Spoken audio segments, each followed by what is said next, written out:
have an interesting next 100 years.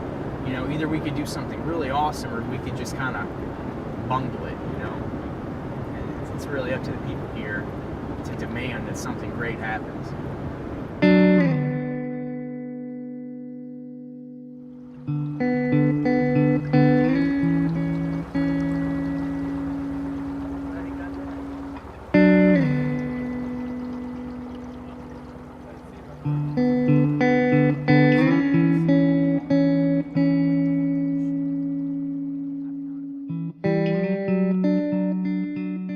Coastal erosion is washing away 25 to 35 square miles of the Louisiana wetlands each year. And while awareness and concerns for the issue have been growing rapidly as of late, the amount of solutions for the problem have not.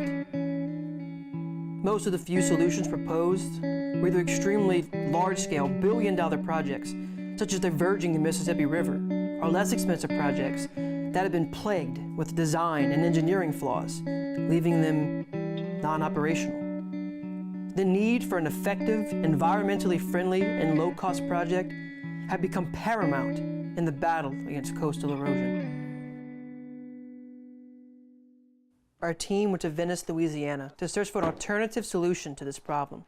We met with Richie Blank, a southern Louisiana resident and crew boat captain who has discovered an inexpensive and ecological method to help fight back against coastal erosion that is as simple as planting trees.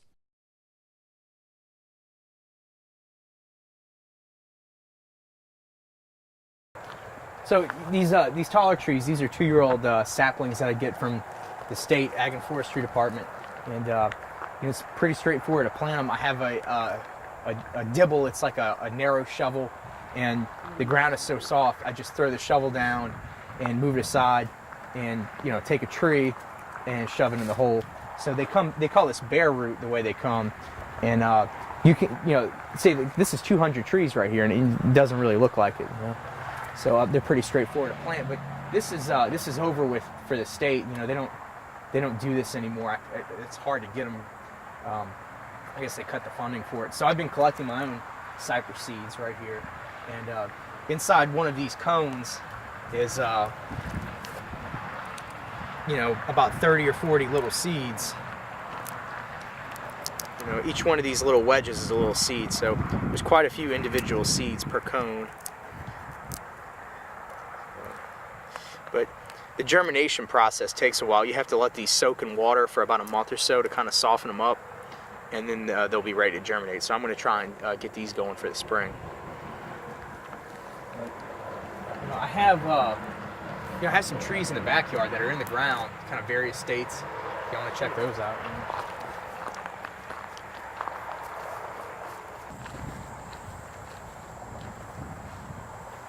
So I planted this tree 4 years ago. You know, I mean, it was little. It was a stick. It was about maybe the size of a pencil or something. You know, it wasn't really big at all, and it's exceeded my expectations for how much it's been able to grow. This is definitely one of the, like, this is the one that has grown the most out of all the trees I planted. So.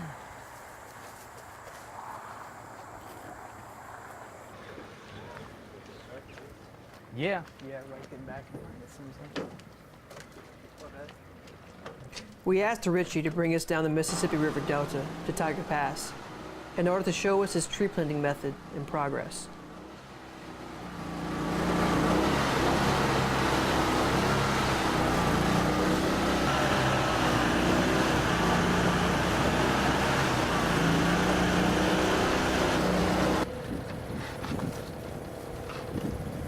So, you know, like, this is one of the trees I planted, and you know, here there's, you know, a species of vine that kind of holds them down, you know, keeps them from really, you know, getting to their potential.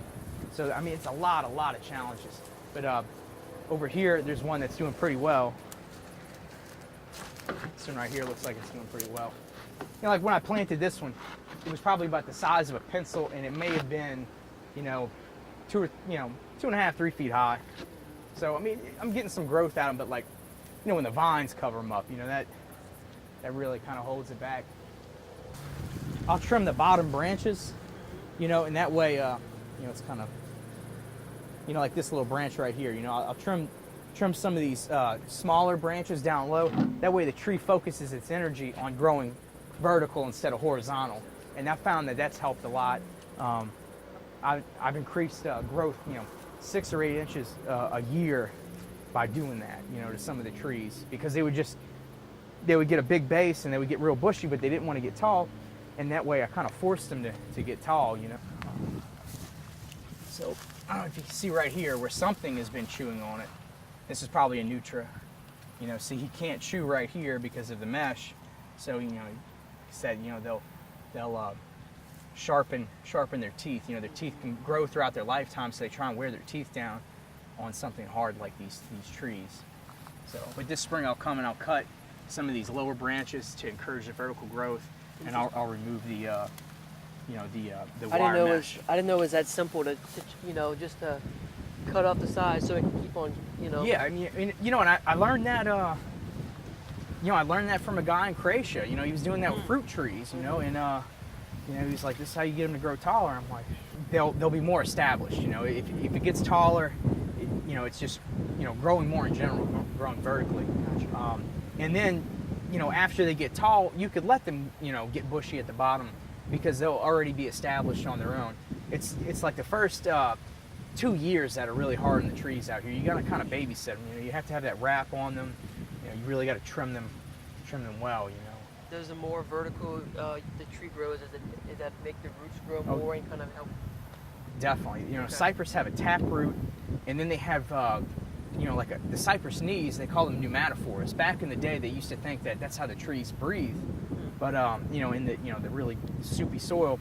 But I think now they're finding out that it's more of a stability thing, because, you know, the roots grow out horizontally from the tree, and then those pneumatophores come in, you know, vertically, and it's like it locks the tree into the ground. And there's some exposed roots here across the pass, so we'll check those out before we go to see just how the root system of, you know, of these trees work. And that's, you know, unnatural erosion because there's boat traffic all the time, constantly. So that's why those roots are exposed. But the trees are doing well, and they're not falling over anytime soon. You saw a snake? Where's that?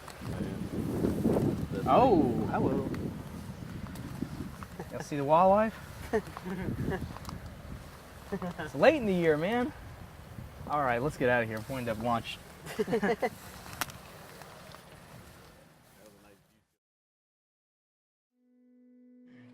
Several $1 million worth of infrastructure right here. There's a gas drawing facility.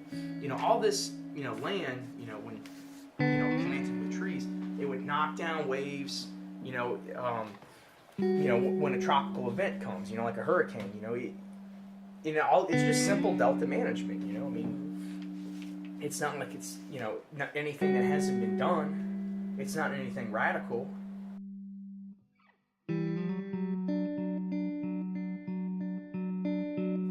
Visions of homes, communities, livelihoods, a way of life that used to be, are commonplace here.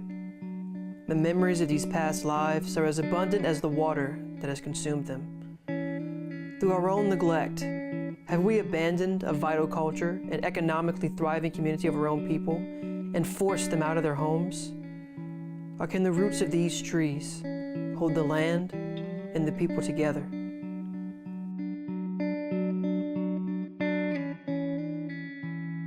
The Mississippi River Delta has like a cancer, you know, and, you know, some people just write it off like, you know, I'm just gonna lay down and just whatever. And then, you know, other people, they want to fight it, you know, and that's, you got to do something, you know, fight to the end.